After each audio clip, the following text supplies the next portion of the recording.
की गई है और अब तक कितने लोग की गिरफ्तारी हुई है? देखिए, कानपुर देहात की घटना दुखद है। एक परिवार के दो सदस्यों का जाना, हम सब लोग उससे दुखी हैं और सरकार के नाते भी, व्यक्ति के नाते भी मैं कह सकता हूं कि जो चला गया है अब उसको हम वापस तो नहीं ला सकते हैं, लेकिन उसके जो दोषी हैं, जांच भी चल रही है, मुकदमा भी दर्ज कर लिया गया है, गिरफ्तारियां भी शुरू हो गई हैं, किसी दोषी को बख्शेंगे नहीं। एक बात मैं विशेष तौर से कहना चाहता हूं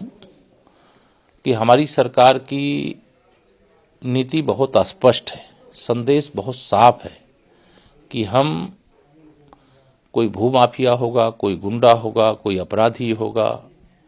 अगर उसने कुछ अवैध कब्जे किए हैं तो उसको तो खाली करना पड़ेगा, अन्यथा उसके खिलाफ जो कार्रवाई चल रही चलेगी। लेकिन किसी गरीब आदमी को अगर उसके पास रहने का स्थान नहीं है, उसके पास अपने पशुओं को बांधने का स्थान नहीं है, उसको अपने घर के जो थोड़े बहुत सामान रखने का सामान नहीं है, और अगर वो ग्राम समाज की जमीन हो या कोई सरकारी जमीन हो, उसमें अगर उसने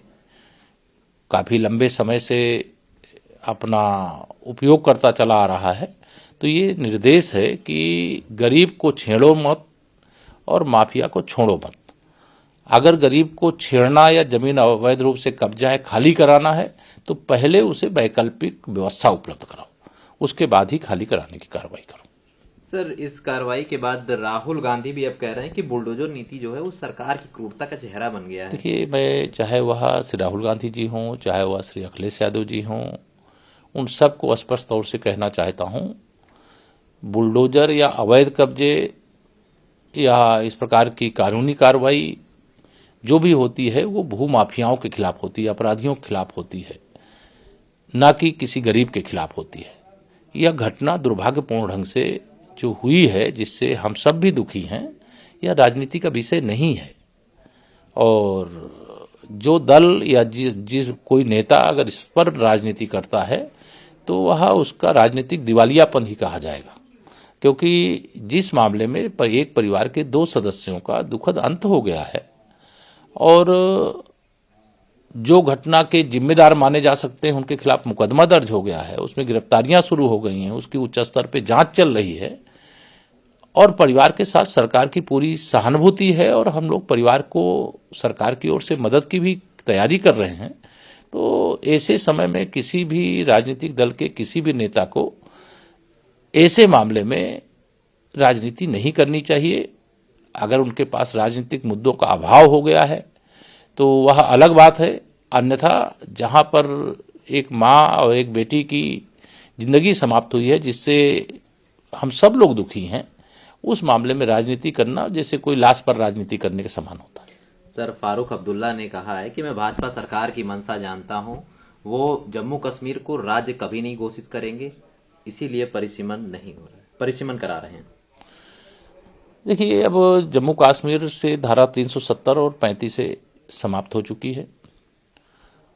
और देश के साथ साथ पूरे जम्मू कश्मीर के लोगों में इस विषय को लेकर के खुशी का माहौल है। आज जम्मू कश्मीर प्रगति क्या होती है उसको अपनी आंखों से देख रहे हैं लोग,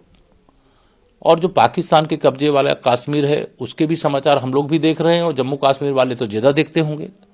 क्योंकि वहां दाने दाने को लोग मोहताज हैं।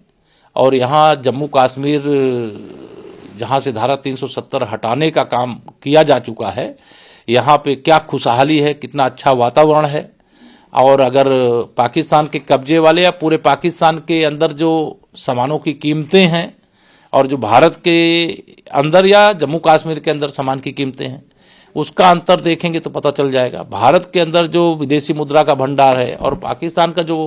विदेशी मुद्रा का भंडार है, सब देखेंगे तो फर्क साफ नजर आता है। यह मैं वहीं से सर कंटिन्यू करेंगे। देखिए, जम्मू कश्मीर से धारा 370 हटने के बाद जम्मू कश्मीर में खुशी की लहर है। अब वहाँ बाबा बर्फानी, माता वैष्णो देवी, भगवान शंकराचार्य जी का मंदिर, चाहे वह जम्मू का श्री राम मंदिर, चाहे श्रीनगर की डल झील, सब लोगों के लिए खुली हुई है। आज आतंकवाद का वहां पर अंत हो रहा है और जिनका राजनीतिक दृष्टि से भी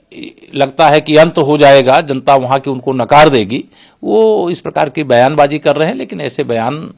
देने से मतलब मुझे लगता है न जम्मू कश्मीर की जनता पर कोई फर्क पड़ेगा और न उनको राजनीतिक दृष्टि से लाभ मिलेगा। आज जम्मू कश्मीर माननीय प्रधानमंत्री श्री नरेंद्र मोदी जी के नेतृत्व में पूरी तरह से बदल गया है और पूरा देश खुश है। सर, बृजलाल खाबरी हैं कांग्रेस के प्रदेश अध्यक्ष, वो राज्यपाल से मिलने का समय मांगे, कानपुर की घटना को लेकर ज्ञापन सौंपे। नहीं, ये तो कोई भी राजनीतिक दल महामहिम राज्यपाल जी समय मांगे, अगर वो समय दे तो मिल सकता है, ये कोई बड़ी बात